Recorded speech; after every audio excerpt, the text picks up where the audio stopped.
Would you believe 10 Bigfoot children once knocked on a widow's door asking for shelter on a cold night, and she opened the door to let them in? This isn't a fairy tale. It's a true story from the Appalachian Mountains in the late 90s. What most people don't know is that Bigfoot don't always wander alone. They have families. And when their guardian, gravely wounded, could no longer protect them, these young creatures chose to trust a human. That act alone was part of an ancient, sacred ritual of their kind, to find the heart that listens. That heart belonged to Ruth Marwick, a widowed woodworker who had lost her only son near the very same woods years before. She lived quietly, speaking only to trees, until that one autumn night, when 10 frightened eyes looked up at her doorstep, from warm milk by the fire to a healing ceremony deep in the forest. What followed was a bond no one could have predicted. Sheriff Donna and her teenage son Hank were there to witness it. The kindness, the sorrow, and the unspoken promise between two worlds. And when Guardian, the adult Bigfoot, finally opened his eyes, he carved one last gift, a wooden portrait of Ruth, standing beside 10 small, fuzzy silhouettes. It was their way of saying thank you, and remembering her, always. Now I'm curious, where are you watching this from? What's your name, dear friend? Could this story reach someone you know? Someone who still believes in wonder or needs a little healing of their own? If this touched your heart even a little, feel free to like and subscribe. It helps us build a gentle, magical corner of the internet for Bigfoot believers and story lovers everywhere. And from our forest to yours, sending all the warmth and wild wonder your way. Autumn fell like a slow confession across the hills of misty fern. The wind rolled through the red maple groves with a patience only the Appalachian Mountains understood. Up there, on a ridge where the mist arrived earlier and lingered longer, stood a small wooden cabin wrapped in the quiet kind of loneliness that didn't need to speak to be heard. The trees whispered overhead. Somewhere deep in the valley below, a fox barked once and vanished into the leaves. But up here, it was Ruth Marwick's world, and it hadn't changed in years. Inside the cabin, light pooled like honey across the floorboards. A wood stove ticked with its own rhythm, and the scent of burning oak mingled with old cedar and something faintly sweet. Maple syrup, maybe, or the memory of it. Ruth sat at her work table in a shawl that had once belonged to her mother. Her fingers, firm but careful, traced the groove of an old keepsake box. The lid was half-hinged, the edges chipped, but she handled it like it was made of glass. The box had belonged to her son, Danny. She hadn't opened it in years. That night, like every night since 1983, she told herself she was just fixing it, just sanding it down, just checking the hinges. She wasn't remembering the way Danny used to stuff it full of pine cones and G.I. Joes and dirty baseball cards. She wasn't listening for his voice on the creak of the stair, or imagining the patter of boots that would never come again. No, just sanding, just fixing. Then came the knock, soft, barely there. Not even a knock, really, more like the quiet tap of a fingertip. Then again, tap, tap, tap, like a child's fingernail against wood. She froze. The wind? No. The fire hissed, but the windows held steady. The forest? Maybe a squirrel on the porch rail. But squirrels didn't knock like that. Ruth stood slowly, the box forgotten, her hand brushing against the carved initials on its lid. DM, worn from time and too many thumb rubs. The third knock was softer, more hesitant. She moved to the door, heart climbing her throat for no reason she could name. No one visited her. Not this late, not this far out. The nearest neighbor was 3 miles down a gravel road that liked to eat tires. The mailman left things by the gate. She opened the door. At first, she saw only the night, mist curling along the ground, the porch lamp catching a few golden flakes of falling leaves. Then, slowly, her eyes adjusted, and her breath left her. They were small, 10 of them, no taller than her waist, bunched together like a school of nervous deer. Their fur was matted and damp, shades of russet and bark brown and smoky gray. Their limbs were short but muscled, their feet large, padded, covered in the same fine hair as their backs. But it was their faces that stunned her, round, human-like, wide eyes that gleamed under the porch light like polished stones, brows that moved in anxious waves, noses flat but soft, mouths tight with fear or cold or both. Not monsters, not apes, children, wild, shaking children. They looked up at her, every last one of them. Ruth opened her mouth. Nothing came out. One of them stepped forward. Its fur clung in wet swirls to its arms and chest. It carried something in its hands, a bundle of dried leaves tied with thin twine. The little creature held it up, trembling. A gift? A signal? A question? Ruth stared, her heart not beating quite right, her body frozen like she was watching a dream from across the room. The wind tugged at her shawl. The leaves rustled at her feet. And still they stood, silent and waiting. Then she saw the mud, clinging to their legs and clumped in their fur, spiraling crusted smears of dark earth. Not just mud. Something had passed through the woods with them. Something big. The markings weren't natural. They curled like whip patterns or drag lines, and deep in her gut, Ruth knew. These children had run from something. Her eyes drifted down. One of the smallest creatures, no taller than her knee, had stepped closer to the open doorway. It wasn't looking at her. Its gaze had landed on the wooden box still sitting by the firelight. It crept forward, hesitated. Then, with a soft whimpering sound that wasn't quite a cry, it touched the lid with one small, leathery hand. Ruth didn't move. The creature's brow furrowed, eyes shining, not with fear now, but with something else. Recognition, maybe loss, maybe understanding. Then it looked back at her. And that's when Ruth stepped aside. She didn't think about it.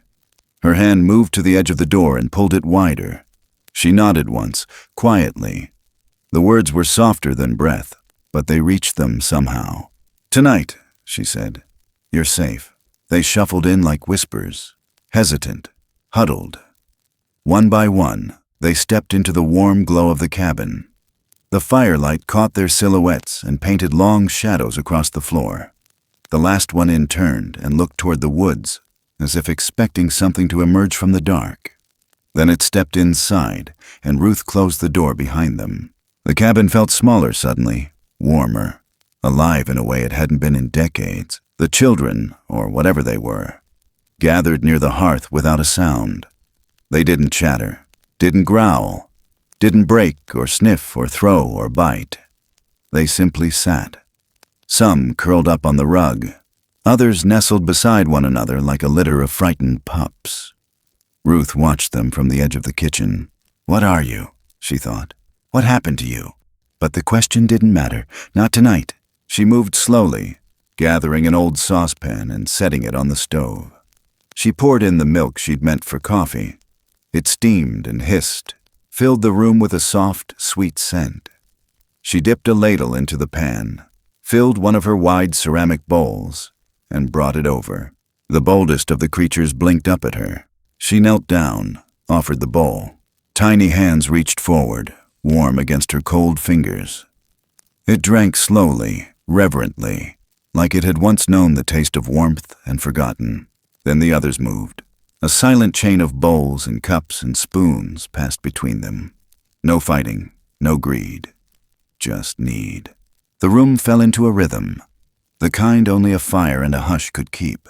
Later, Ruth would sit on her rocker, listening to the soft breath of 10 small chests, curled in corners and blankets, beside the hearth and under her old coats. And one of them, quiet, twitching in sleep, would start to cry, a sound so small, so familiar. It curled into itself, arms around knees, shivering, the way Danny used to after a nightmare, and Ruth would rise, not out of habit, not out of pity, but because something in her chest cracked open, something old and forgotten and soft. She would kneel down, lift the small, trembling figure into her lap, wrap her arms around its shaking body and rock. Rock slow and silent, the way she used to. And the tears would come, not from it, from her, hot and quiet, falling into fur that smelled like leaves and old earth and something achingly alive. She would whisper nothing. She would need no words, because sometimes, when the night is cold enough and the wind has seen enough sorrow, kindness finds its way back through the door, and it had found her tonight. Outside, the wind howled once and moved on. Inside, the fire held steady. The creatures slept, safe for now. And Ruth Marwick, widow, mother, keeper of an empty cabin, sat in the stillness, not alone anymore, not tonight. By morning, the world outside had turned a soft, washed gray. Mist hung low across the ridge like a blanket someone forgot to fold.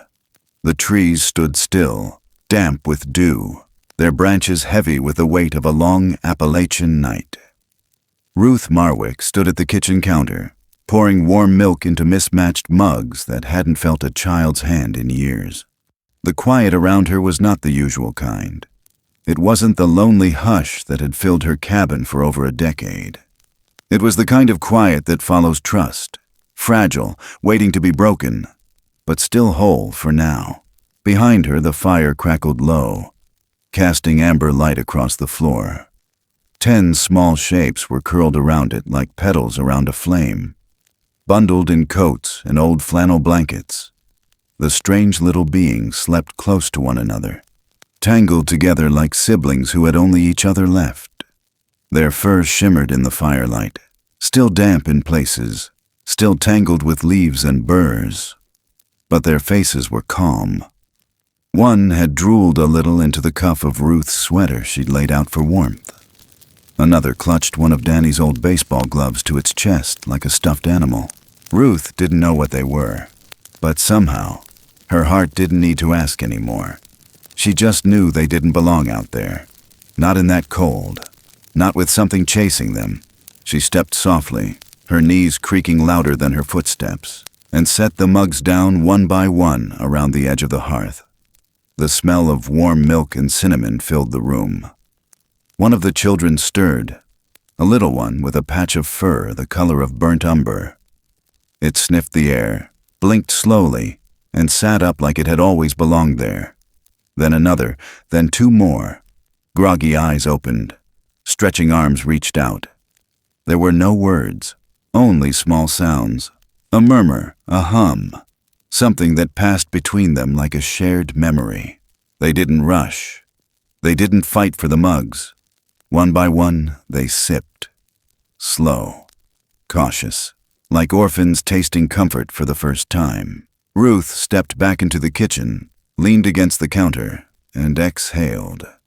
She hadn't realized she'd been holding her breath. Her fingers curled around the edge of the sink, warm water still dripping from the faucet she forgot to shut off last night. She watched as one of the larger children, if any of them could be called large, stood up and walked across the room with careful steps. Its eyes scanned the wooden floor, then settled on a corner by the front door where she kept the broom. It reached for it. Ruth raised a brow. The little creature wrapped its fingers around the handle, lifted the broom upright with surprising ease, and began to sweep. Not clumsily, not playfully, with rhythm, precision. It pushed the dust and leaf scraps toward the fireplace in long, practiced strokes, then turned the broom and swept along the entryway in silence. Ruth didn't move, didn't speak, just watched. Another stood and joined it, picking up a fallen mitten and shaking it out before folding it. Wrong, backwards, but with the clear intention of tidying. It wasn't chaos, it was order, like they'd been taught or remembered. Ruth felt something pulled tight in her chest. Not fear, not confusion. Something older, something warmer. The kind of ache you feel when someone does something kind without being asked.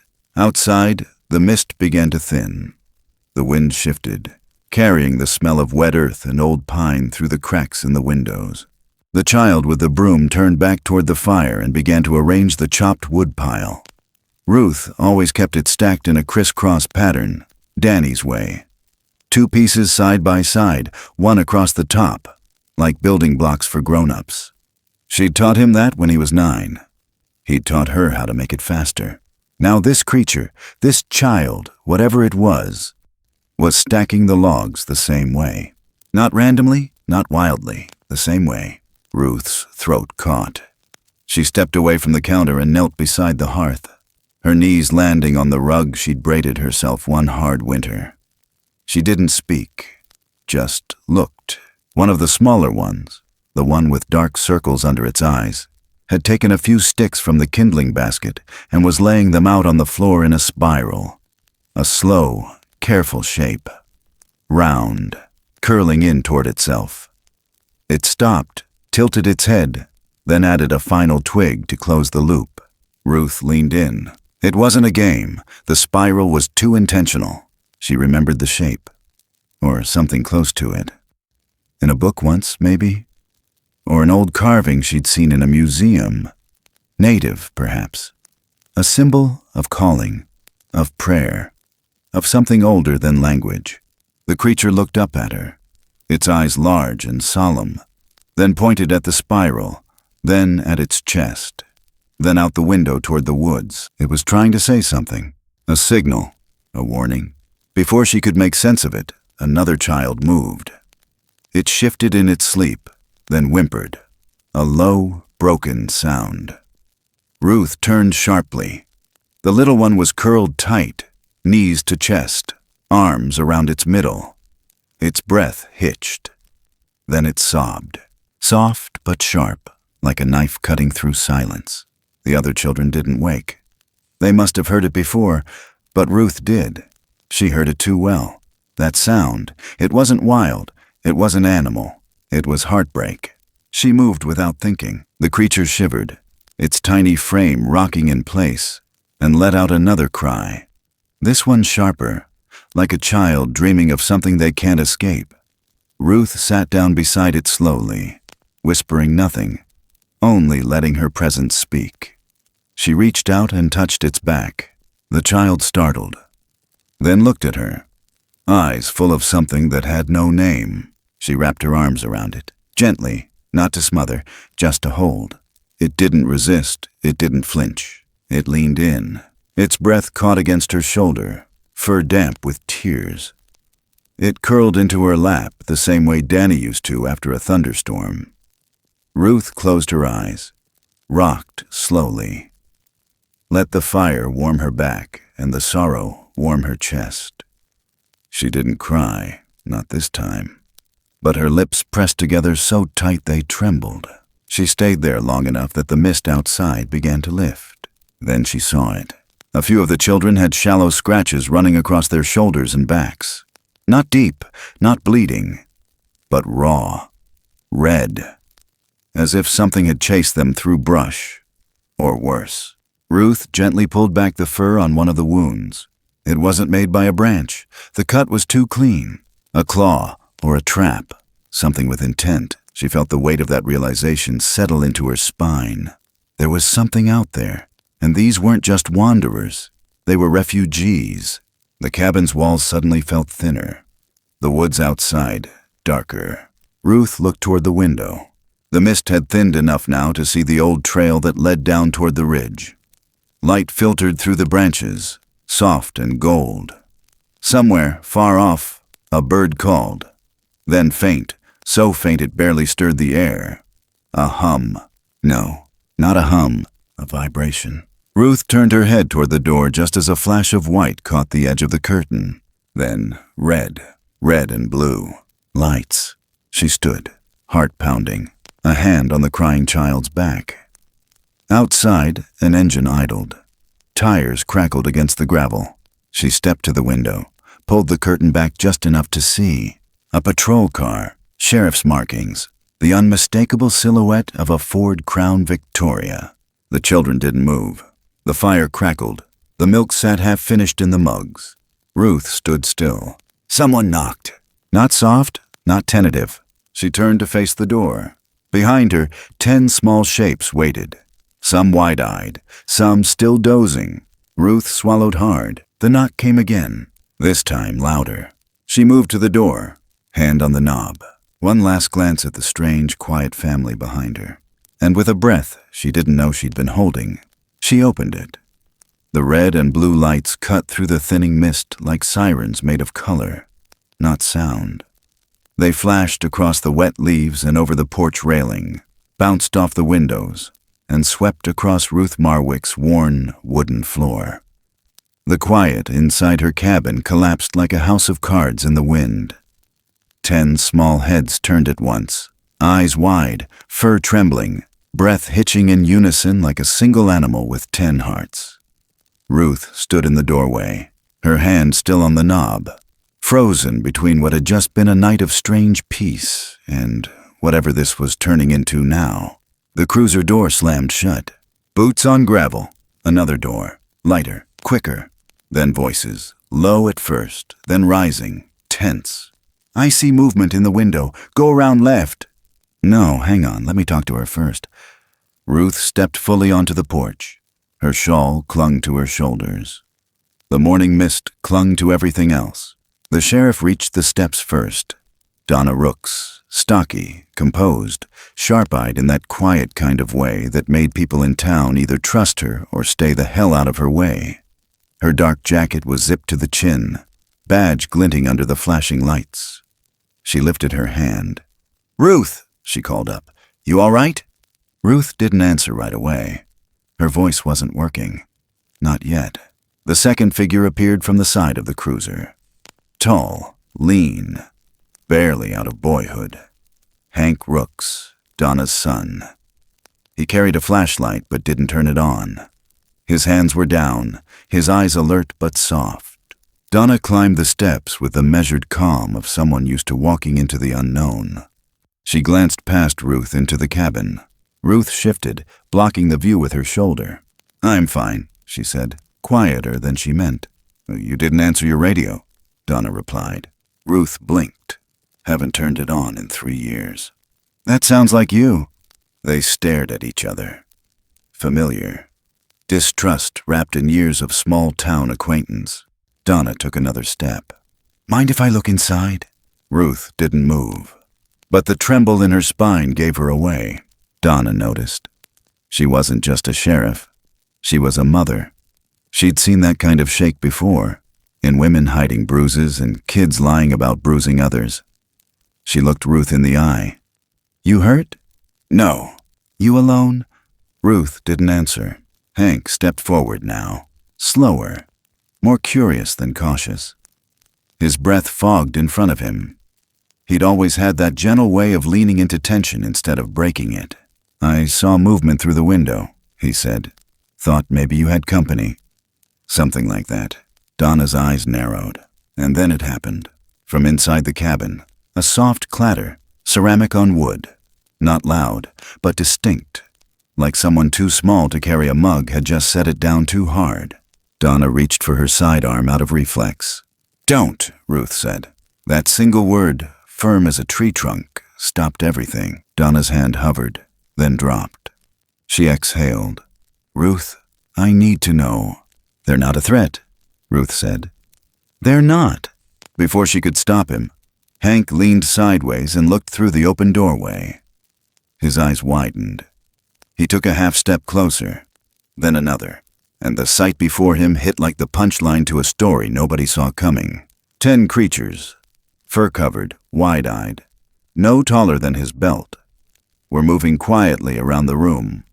One was holding a broom. Another carefully set down a piece of firewood beside the stack. 2 were huddled near the fire, sharing a folded quilt between them. Another tried, in earnest, to slip a mismatched boot onto Ruth's foot. Hank blinked.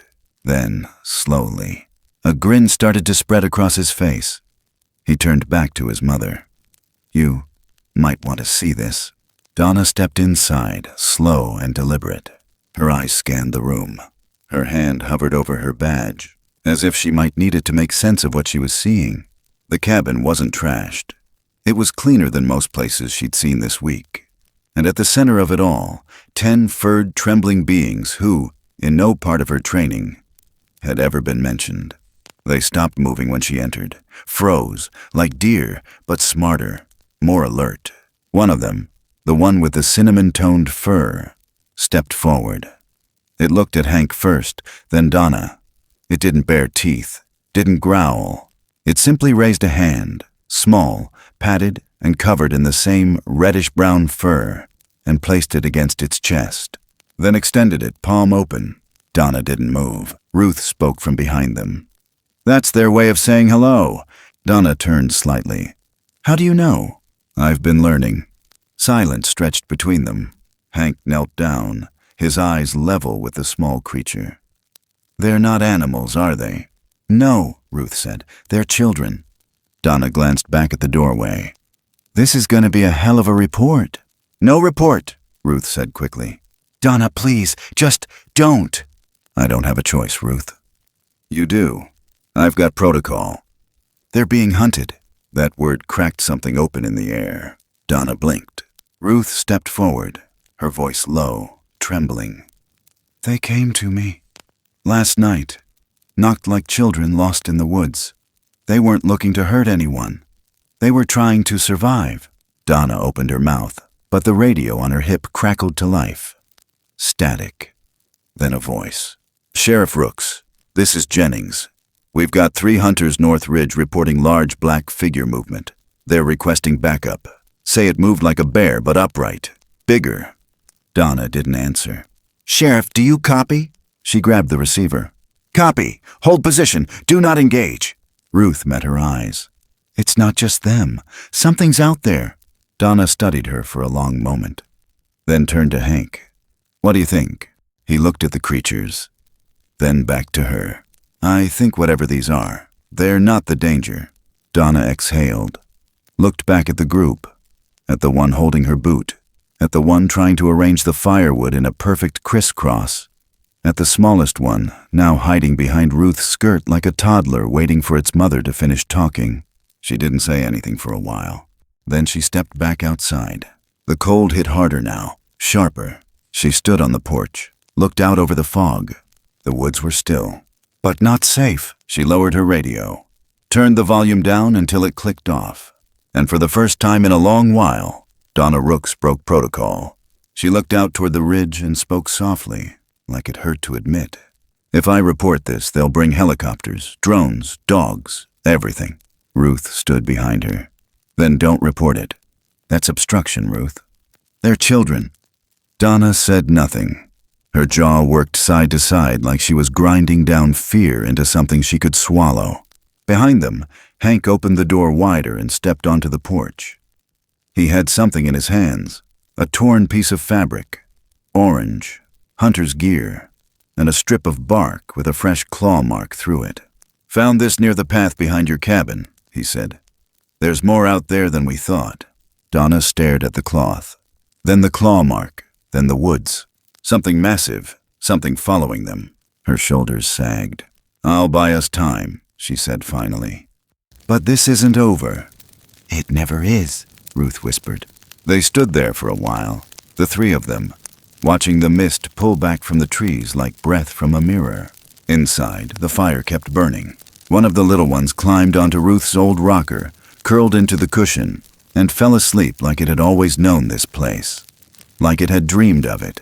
And Ruth, standing there on her porch, eyes fixed on a world that didn't make sense anymore, realized for the first time in years that her house didn't feel empty. Not anymore. And somehow, that made all the danger waiting in the woods feel worth facing. The morning light poured down like it had been filtered through old honey, soft, golden, slow-moving across the red leaves blanketing the forest floor. Up high on Chestnut Ridge, the maples had already given up half their color. Branches hung bare in places, others still burning with crimson and ochre, but all of them whispering in the same cool wind, the kind that hinted winter wasn't far behind. Hank Rooks moved along the overgrown path with careful steps, his breath fogging in the air, the crunch of leaves underfoot reminding him that whatever silence this forest had once known, it had changed. Something had moved through here. Something big, He carried nothing but a flashlight and a hunting knife he didn't know how to use. The radio on his belt was off. That was his choice. Donna had let him go, not as a deputy, but as her son, and as someone who'd seen what most people would call impossible inside Ruth Marwick's cabin. Those 10 little beings, terrified, wounded, gentle, they weren't fiction. They weren't folklore, and they sure as hell weren't a threat.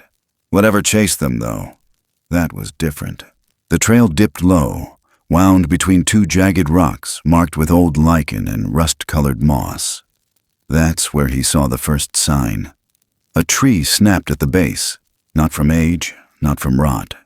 Clean break, about 3 feet off the ground, and the splinters pointed outward like something had slammed through it with force. Hank knelt beside the break, measured it with his hand. The snap was wide, at least the width of a thigh. Not human. Not a bear either. Too tall, too strong. And then he spotted it. A smear of dark hair snagged against the bark, curling slightly, as if it had once been wet with sweat or rain. He stood slowly, his spine tingling in a way no training ever prepared him for. Not fear exactly. Something deeper. A kind of instinct that ran bone deep. Like the forest was trying to whisper something to him, and all he had to do was listen. He kept walking. The ground dipped again, the fog getting thinner now as the sun climbed. Overhead, the sky glowed a pale blue, washed out behind the thick limbs of chestnut and pine. Then he found the clearing. At first it looked like any other low spot in the ridge, until he saw the dirt. Pushed, gouged, torn like something had been dragged or had thrashed. Leaves kicked into swirls, stones overturned. More trees, bent, scraped, clawed. Not random, not animal-like, a struggle. He moved slowly, scanning the ground. Then, half buried under a cluster of flattened ferns, he found it. A marble, green, cracked on one side. He picked it up and turned it in his fingers, then saw the others. A rusted jacket snap, a red mitten rotting at the edge, a button. All of them human, all of them old, strewn along the rocks, half-eaten by moss, faded by weather. He crouched low, heart hammering. It wasn't just that these objects had been lost here. It was the way they'd been placed, not scattered. Arranged, almost, like they'd been carried. Like someone had kept them, maybe hidden, maybe guarded. And now they were left behind, like the echo of someone who no longer walked here. Hank stood slowly, marble still in his hand. They'd lived here. Bigfoot, whatever they were. They'd lived near people. Close enough to take what was dropped. Close enough to watch. But never close enough to be seen. He looked up, toward the deeper stretch of woods that sloped down toward the creek. The trees grew denser there. Older. The light barely touched the ground. Something about that part of the ridge made his stomach knot. He moved toward it anyway. The ground softened as he neared the creek. Mud clung to his boots. Water dripped somewhere nearby, steady and light. Then the air changed. Cooler, wetter. The kind of damp that seeped into your skin. Hank moved slower now, steps silent as he could make them. And that's when he saw it. Just beyond a fallen log, at the edge of the water, something massive lay half submerged. A figure. Still. He crouched low, heart rattling. It was huge, covered in dark, matted fur, thick and tangled with twigs and old blood. Shoulders broader than any bear he'd ever seen. Legs bent at the knees like a man, but longer. He couldn't see the face, only the rise and fall of its chest. Slow, shallow, alive, but barely. Hank's mouth went dry. He stepped forward, careful not to snap any branches. The figure stirred. A low sound rose from its throat. Not a growl, not a warning, a plea. The creature turned its head slightly, and then Hank saw the eyes. Not wild, not mindless. Old, intelligent, full of pain. The same kind of pain he saw in the little one's eyes. But heavier. Like it had carried too much for too long. The creature didn't move to defend itself. It didn't snarl or bare teeth. It raised one hand, shaky, bent at the wrist, and it made a gesture, slow, deliberate. Hand to chest, then extended outward. Hank had seen it before, at Ruth's cabin. He choked back a breath, swallowed hard. "You're one of them," he whispered. The creature blinked slowly, eyes glossy. He stepped closer, knees buckling slightly from the weight of what he was seeing, then dropped to one knee beside the beast. The smell of iron and damp earth hung in the air. The creature's hand lowered again, resting against its chest. Blood had soaked into its fur, mostly around its side. Not fresh, but not healing. Long gashes, clean, like it had been caught in something, or someone had tried to catch it. Hank looked around. The edge of the bank was flattened in places, and there, half buried in the mud, was the glint of steel. He moved closer. A trap, massive, spiked, coated in dried blood and hair. His stomach turned. This wasn't wildlife control. This was designed to maim. Then came the sound, far off at first, muffled by the trees. A sharp crack, like a gunshot. Then dogs, barking, high-pitched, hungry.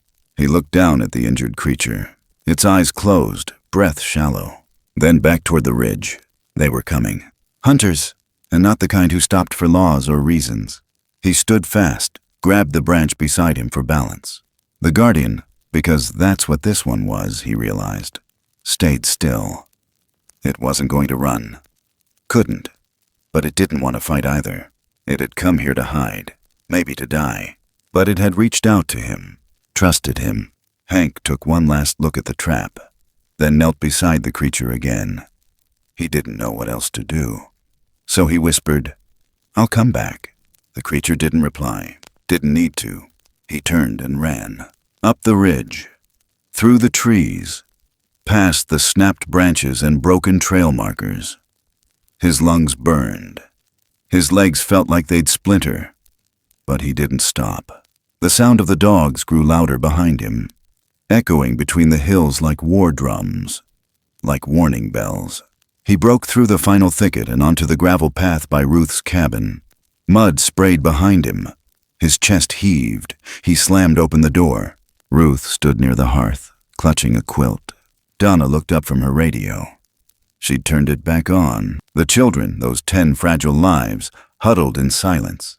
"They're not alone," Hank said, breathless. "There's one more, big, hurt, down by the creek." He looked at Donna. "They're hunting him, with traps and dogs." The silence that followed cracked the world open, and the forest, just beyond the window, shivered with something ancient and watching. The wind had died down by the time Hank got back to the cabin, but the stillness wasn't peace. It was waiting. The kind of hush that settled before a storm broke, when the sky pretended to rest, and everything beneath it held its breath. Ruth opened the door before his boots touched the steps. She didn't ask, didn't speak. Her eyes locked on his face, and what she saw made her shoulders drop. Not relief. Something deeper. The weight of knowing there was no more pretending the world outside hadn't changed. He stepped in, mud clinging to his jeans, a streak of blood on his sleeve that wasn't his. Donna rose from the kitchen table, hand still hovering over the radio she'd turned back on. The static crackled and faded, voices trying to break through from somewhere down the ridge. None of them knew what was coming, but now Hank did. "They're not just hiding," he said, breathing harder now that he'd stopped running. "They're being hunted, trapped." He looked at the fire, then to the cluster of little ones huddled close together, as if they'd felt every word before he said them. One of them, smaller than the rest, had its hand resting on Ruth's old kettle, warm from the stove. Another was curling pieces of bark into neat little loops, almost like braiding. Hank's voice dropped. "One of them's still out there, big one, hurt bad." Ruth moved before Donna did. She walked to the far wall where a trunk sat, untouched for years. She opened it and pulled out a blanket, thick and woolen, the kind made for wrapping around bodies too cold to speak. Then she lit a second lantern. The air shifted in the room. The youngest creature made a low sound, more breath than voice, and the others turned toward it. Their eyes, so wide and impossibly human, followed the blanket in Ruth's hands. She hadn't said a word, but they seemed to know. Maybe they always knew. They stood, every last one of them. One reached into a corner and lifted a shallow clay bowl, still streaked with ash and dried berries. Another carried a smooth rock the size of a grapefruit, worn and polished by time. Ruth watched as they moved, uncoached, precise, reverent. Each child placed their offering before the fire: bark, stone, crushed leaves, bits of dried fruit. None of it made sense to the eye, but something about the way they laid it down said this wasn't just a ritual. It was memory. It was mourning. The one with the darkest fur sat back on its heels, lifted two small hands, and began to press fingers into the soot on the hearth. Deliberate shapes, circles and lines. Then an arc. Then more. Hank crouched, his heart beating louder now, and leaned in. "They're drawing," he whispered. The shape took form. A figure. Big. Bent. Surrounded by smaller shapes. Sharp, square, marked with odd X's across the chest. Not animals. People. But not kind. The marks were wrong. Men with hats, maybe. Hunters. Fire surrounding the middle figure. Lying down. "He's dying," Hank said, his voice breaking slightly. "They're telling us." Donna leaned against the wall, arms crossed tight, as if her body was trying to hold back everything her mind was starting to admit. She stared at the soot, at the simple truth being scrawled in black. Then another child joined in. This one pointed to the woodpile beside the hearth and arranged the logs in that same spiral Ruth had seen the night before. Only this time, it added a second spiral. Then a third. Signals, patterns, not chaos. Ruth stepped forward and placed the blanket gently beside them. "They've been trying to call for help," she said. "But not from us." Donna's jaw clenched. "From what then?" "From someone who remembers." She knelt beside the fire and looked at the one still pressing its fingers into ash. "Can you show me?" It tilted its head, then turned, reached for something behind the bench and brought back a piece of bark as wide as a dinner plate. On the inside, scratched faintly into the soft wood, was another image. A bridge, split down the middle. Ruth's body locked. Her hands went cold even though the fire was inches away. She knew that bridge. Knew every board, every nail, every shiver of wind that had ever passed across it. Knew it because her son had died there. 30 seconds of bad timing. One loose plank, one missed warning sign. Danny. The child held out the bark. Another one placed something next to it. A small stone, flat, smooth, with what looked like a fingerprint carved into it. Then another child brought a piece of leaf. Dry, curled, rolled tight like a scroll. Inside was a dark smudge. A mark. A single swirl. Ruth stared. It was the same shape Danny had drawn once, in the margin of his school notebook. She'd saved that paper for years. It meant nothing back then. A doodle, a spiral. But this wasn't coincidence. Her knees gave out and she sat hard on the rug. "They were there," she said. "They saw." She looked at Donna, then Hank, then back at the small faces that now surrounded her. "You knew him?" The children didn't speak, but they didn't need to. Their silence was the kind that held truth, not secrets. And then one of them moved forward and placed its hand on her shoulder. Light, gentle, like comfort given by someone who knew what grief felt like, even if they didn't know the word for it. Ruth closed her eyes. There was no sound in the cabin now, just the faint rustle of breath. Fire popping. The weight of 30 years of pain shifting slightly, like a door that had been sealed for too long creaking open. One of the children placed a final object at her feet. It was the same leaf bundle from the first night. This one, though, was different. Wrapped tighter. Inside was a single white feather, almost glowing against the dark curl of leaf. She touched it, then looked up. It wasn't a gift. It was an apology. From the woods, from the wind, from whatever spirit had watched her son fall and could not stop it. This was all they had. A kindness delayed, but not forgotten. Donna finally stepped away from the wall. Her voice cracked. "So what do we do now?" Ruth stood. Her hands shook, but her spine held. "We save the one who's still alive." She looked at the 10 small creatures before her. Not just children now, not just strays. They were the last thread of a fabric long unraveled. If one was lost, all of it would be. Donna grabbed her radio, turned the dial up, then back down again. "They'll come tonight," she said. "The hunters. If they find that trail, if they find the blood." "Then we lead them the other way," Hank said. "They've got dogs." "I've got a plan." Donna looked at him. "If we get caught, we won't." She didn't argue. Outside, the sky was already beginning to shift. That late autumn glow where gold turned into rust and shadows stretched too long for the hour. Inside the cabin, Ruth reached for her coat. The children huddled near the hearth, eyes following her like they knew what was coming. She bent low, looked each one in the eye. "I'll come back," she said. They didn't flinch. They didn't cry. But one of them stepped forward and placed something in her hand. A smooth stone, warm from being held. On it, scratched into the surface by something small and sharp, was a symbol. Not one she understood, but somehow it felt like armor, like a promise. She closed her fingers around it, then turned toward the door. The light outside was dying, but they still had time. Not much, but enough. The road up to Gray Rock Pass didn't have a name, just a memory of one.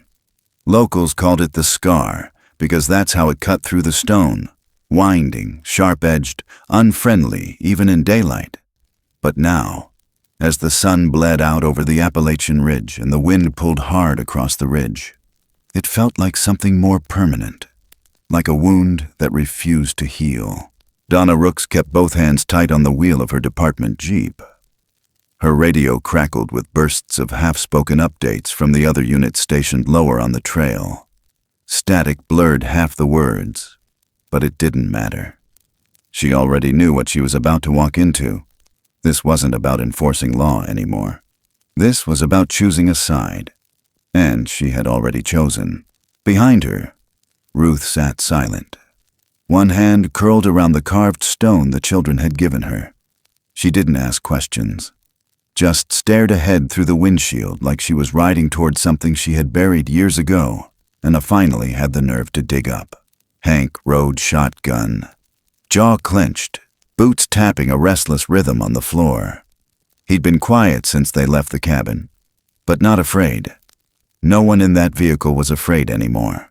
What they were feeling was older than that, like grief sharpened into resolve. Donna pulled up just before the tree line broke. Beyond it, the hunters had already made camp.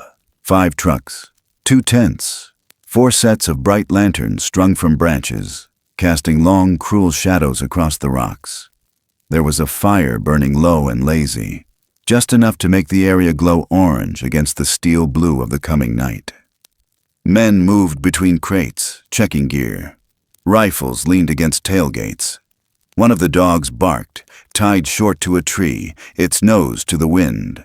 Donna stepped out first. The sound of her boots crunching across gravel made one of the men turn. He was broad-shouldered, thick-necked, the kind of man who probably hadn't had to answer to anyone in years. The moment he saw her, he raised a hand. "Well, I'll be damned, if it ain't Donna Montgomery." She kept walking. "It's Rooks now," she said. "Been for a while." Right. Married the Marine. Heard about that. Shame what happened." He was smiling like they were old high school friends catching up at the gas station. Like there weren't assault rifles propped up on tailgates and fresh traps being sharpened not 10 feet away. Donna stopped in front of him. He smelled like chewing tobacco and leather. Like someone who'd been tracking too long and couldn't tell the difference between hunting and war. "You're not supposed to be up here, Cole," she said. He shrugged. "I got verbal clearance from local DNR." "No, you didn't." Cole spat to the side. "You know how hard it is to put food on a table these days, Donna? You know what one of those things goes for on the black market?" Ruth flinched behind her. "They're not things," Hank said. Cole looked at him. Blinked. then laughed. Let me guess. College boy thinks he found his calling?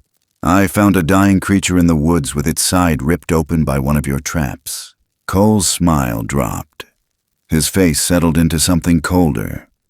You think this is new? You think this started yesterday?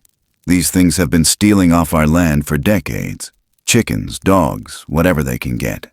Nobody said nothing because nobody had proof. Now we got proof. You've got fear, Donna said, and a trigger finger that wants a reason. You've got 10 creatures living in some widow's cabin like a twisted fairy tale. Don't you dare tell me who has the moral high ground here. Another man stood from beside the fire, then another. Ruth stepped forward. The firelight caught the silver in her hair. She didn't speak like a protester or a plea maker. She spoke like a woman who'd survived too much silence to stay quiet now. They came to me for help. And if they were human, you'd be calling them refugees. They're not human, one of the men snapped. They're children. That word landed hard. The wind picked up just enough to rustle the tarp on one of the trucks. Somewhere beyond the trees, an owl called. Short, sharp, like a warning. Cole crossed his arms. It's not just about them. Something bigger's out there. You know it. My boys saw it. 8 feet tall, built like a linebacker, bleeding. If it gets too close to town, and someone gets hurt, that blood's on your badge. I've already seen it, Donna said. It looked me in the eye and asked for help. He paused. Something flickered across his face, like he didn't expect that. Donna stepped forward. She was close now, closer than safety allowed. But her voice didn't waver. You think this is just some game? Some payday? You put a bullet in one of those beings, and you start a fire you can't put out. Cole didn't move, but one of the younger hunters behind him did. He turned slowly, his eyes squinting toward the woods. The dog tied to the tree had stopped barking. Now it whimpered, low and uncertain. Its hackles were up, ears twitching. The forest had gone quiet again. Then the air shifted. Ruth felt it first. A pressure, like the earth had exhaled beneath her boots. Then a shadow moved. Too big, too smooth, just beyond the tree line. Another shape beside it. Eyes, not glowing, not monstrous. Just watching. Donna raised her hand slowly. Not to draw, to steady. Everyone lower your weapons. Nobody moved. Then, a crack, sharp and sudden. A rifle barrel lifted. A breath caught. One of the hunters raised his scope. And that was when Hank moved. He didn't think. Didn't shout. He ran, straight between the rifle and the trees. Wait, he screamed. Don't! The hunter fired. But Donna was already there. Her hand knocked the barrel just high enough. The shot rang out into the dark. Silence followed. Deafening. The dog howled. The forest didn't. Not yet. Hank stood there, chest heaving, arms wide like he was trying to shield the entire ridge with just his bones. I told you, he said. They're not the threat. Ruth's voice came next, but softer. Lower. Your traps already broke one of them. If you fire again, you won't get another chance to say sorry. Cole stared at them all, then past them, at the eyes watching from the trees. His jaw worked, back and forth, grinding against pride. Then he turned. Pack it up, he barked. The men didn't move at first, but he didn't repeat himself. One by one, the rifles came down. The crates closed. The lanterns dimmed. Donna walked over and took a bolt cutter from the truck bed. She cut the line holding the dog. It ran straight into the woods, silent as smoke. Cole stared at her. You really think they'll leave us alone now? They would have left you alone forever, she said. You're the ones who crossed the line. He didn't answer. He just walked to his truck, slammed the door, and peeled down the trail with the others not far behind. When the headlights were gone and the dust had settled, only 3 figures remained. Donna, Ruth, Hank. The wind moved again, and this time it wasn't cold. It was filled with something else, a feeling. From the trees a sound rose, soft, like breath, like gratitude. The shadows retreated, but not far. They were waiting, because the guardian still needed saving, and time was running out. Evening laid its gold across the treetops like a promise it wasn't sure it could keep. The autumn light drifted low, brushed the forest floor in amber streaks. and soaked the mossy creek side in the soft hush of something sacred. The woods didn't move much. No birds sang, no branches cracked. Even the breeze seemed to pause as if it too was waiting. The guardian lay still by the water. His chest rose in slow, strained intervals. Each breath shallow, each muscle twitch a fight against gravity. Mud clung to the fur along his ribs. The wound at his side had darkened, the dried blood flaking into the ground beneath him like brittle leaves. His arms, those great limbs that once held back storms or lifted logs like twigs, lay limp by his sides, but his eyes remained open, watching, not pleading, not resigned, just present. A few yards away, Ruth knelt at the edge of the moss with the lantern set beside her boots. Its flame flickered quietly inside the glass. She wasn't dressed for this kind of thing. Just a wool coat, older than some trees in this forest, and Danny's scarf wrapped too tightly around her neck. But her hands didn't shake. Not anymore. The 10 small ones had gathered in a circle around the guardian. They moved with the quiet rhythm of children who'd done this before. Each one held something different. A leaf, a stone, a branch stripped bare of bark.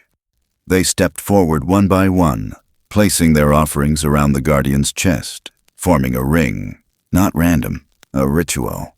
Donna stood nearby, her badge hidden beneath her coat now, her eyes locked on the impossible. She'd followed them without protest, without questions. And now, she stood still as a headstone, like if she moved too fast, the moment might shatter. Hank crouched beside the lantern, his fingers digging unconsciously into the dirt. His breath fogged the air in short, uneven bursts. The children pressed their palms against the guardian. 10 small hands, no words, only that soft, layered silence between breathing and believing. Ruth watched, waited. Then, almost unsure, she stepped closer. The oldest of the children, the one with deep chestnut fur and the cautious, knowing gaze, looked up at her. It nodded. A single slow movement. She lowered herself down beside them, her knees sinking into the moss, one hand on her thigh to brace herself. Then she lifted the other, hesitated, and pressed her palm against the guardian's chest, just above the wound. The forest seemed to exhale all at once. The lantern flickered. A gust of wind stirred the trees in one wide ripple, and Ruth felt it. A warmth, not from the guardian's body, but from something else. A quiet pulse beneath her hand. Not a heartbeat, not magic. Something older, something grounded, like memory. The children closed their eyes. Their breathing slowed. Ruth didn't know how to pray anymore. Not in the way she used to. Not since the accident. But here, under the gold light of a dying day, with the smell of pine and river in her nose and the weight of loss stitched into her bones, she closed her eyes anyway. Not to beg, to be present. The wind shifted again. Donna stepped forward, one hand gripping the lantern's handle now, as if needing something real to hold. Her lips parted. No sound came. Then movement. Small, barely there. The guardian's fingers curled. His eyes blinked once, twice. Ruth opened hers just in time to see him shift. He turned his head toward her, slow as stone turning in soil, and blinked again. His mouth didn't open, but his eyes, those deep, ancient eyes, locked with hers and held there. Not wild, not alien. Recognition, not of her name, but of her grief. She felt it like a gust hitting the center of her chest. That knowing, that shared, wordless recognition between beings who both lost too much and kept walking anyway. Then, slowly, he lifted one arm. It hovered weak, trembling, and reached, not for the children, not for Hank, but toward the small wooden box Ruth had tucked into her coat. She fumbled, surprised, reached inside, pulled it out, Danny's box. The one he'd carved his name into, scratched his stories into, lined with matchbox cars and pine needles and secrets no one else knew. The guardian's fingers brushed it, and stopped. His eyes closed. Ruth didn't cry. Her throat swelled, but her tears stayed put. Because what she felt now What pressed into her chest like a blooming weight wasn't sorrow anymore. It was peace, not the kind that erases pain, the kind that makes room for it. Behind her, the children began to hum, low, layered, not a melody exactly, more like a vibration. The moss at their feet shimmered slightly in the lantern light. Donna stepped back. She took off her hat, held it to her chest. The wind had picked up again, brushing the tops of the trees, swirling the leaves into soft spirals along the ground. But it didn't feel harsh anymore.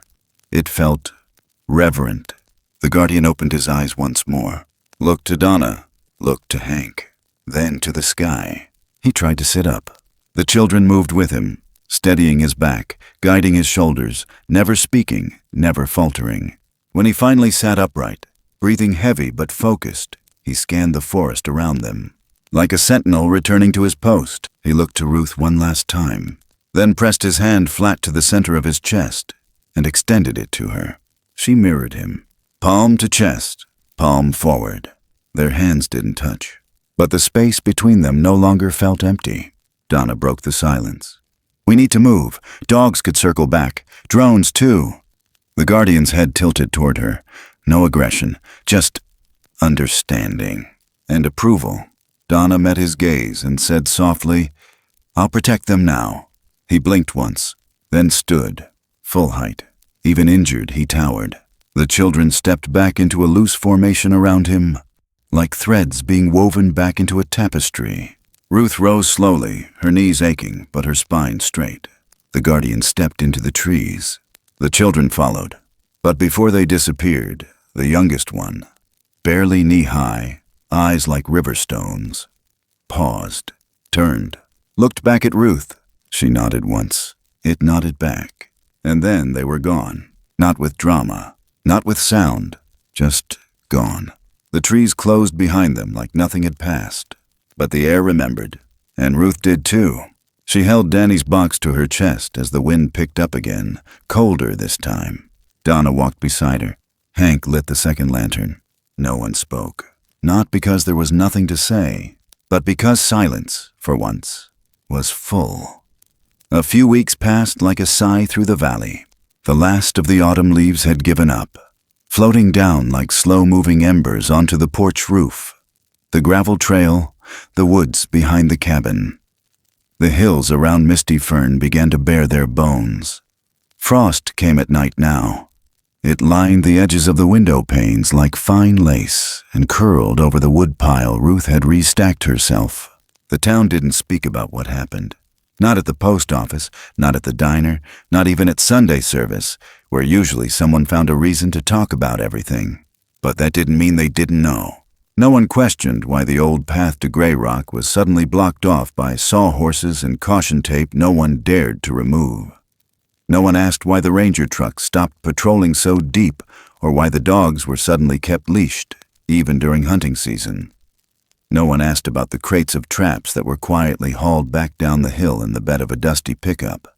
And no one knocked on Ruth Marwick's door to pry. What they did instead was simpler. They started leaving things. First, it was a pie, wrapped in foil, left on the edge of her porch with no note. Then a basket of kindling, dry and neatly chopped. A jar of honey with a ribbon tied around the lid. Someone brought a bundle of wool socks, the kind you couldn't find at the gas station, each one left just before sunrise. Silent offerings, quiet acknowledgments. And Ruth never said thank you out loud. She just placed the empty basket back on the step by nightfall. And come morning, it was gone. The people of Misty Fern had seen storms, losses, and old legends that clung to these ridges like fog. But what had passed between their forest and their homes these past few weeks wasn't legend anymore. It was covenant. And covenant didn't need explaining. Ruth spent most of her days outside now. The cabin had never felt more alive. She fixed the railing that had been splintered for 5 winters.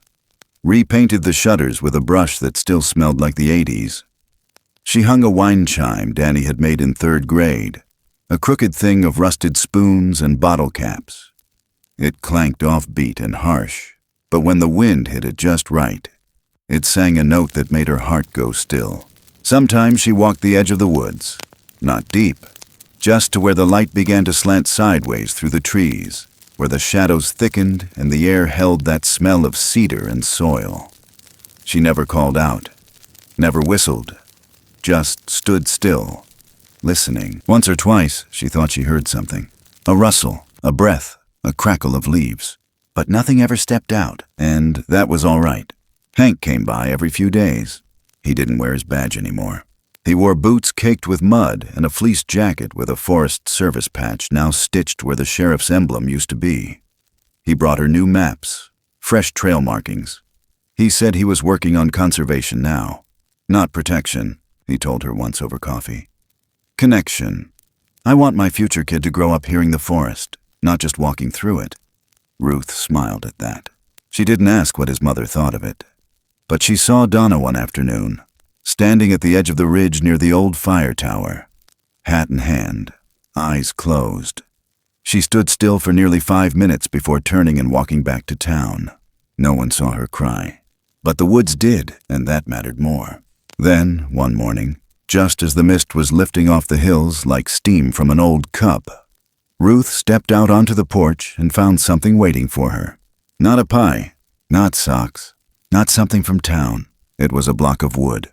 Smooth, carved, polished by hand. At first, she thought it was a mistake, a piece of firewood someone had left out of place. But when she bent down, she saw it clearer. A woman standing in the center. Not realistic, stylized, almost primitive. But the lines were precise. Around her feet were 10 small shapes, childlike, furry, their heads tilted up toward her.